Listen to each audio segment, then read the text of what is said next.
तर ज्या गोष्टीची आपण सगळेच जण इतक्या आतुरतेने वाट बघत होतो ना, तर आज तीच गोष्ट झाली. तर आज आमच्याकडे खूप छान असं पाऊस झाला. तर पावसामध्ये मुलांना शेंगा खायच्या होत्या. तर या शेंगांना तुम्ही काय म्हणतात ते तर मला माहीत नाही. तर आमच्या इकडे याला भुईमुगाच्या शेंगा अशा म्हणतात. तर मी भुईमुगाच्या शेंगा मस्त अशा भाजून घेतल्या. तर हे ओल्या शेंगा होत्या. तर ओल्या शेंगा असं भाजून मस्त असं लागतं आणि पावसामध्ये असं काहीतरी खाण्याची मज्जाच वेगळी असते.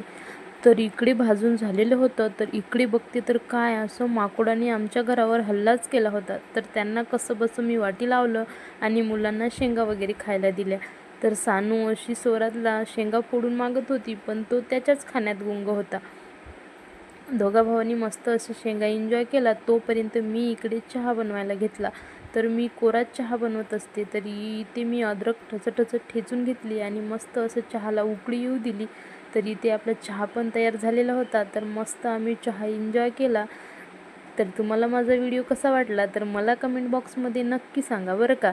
तर आजच्यासाठी एवढंच. भेटूया नेक्स्ट व्हिडिओमध्ये. तर बाय.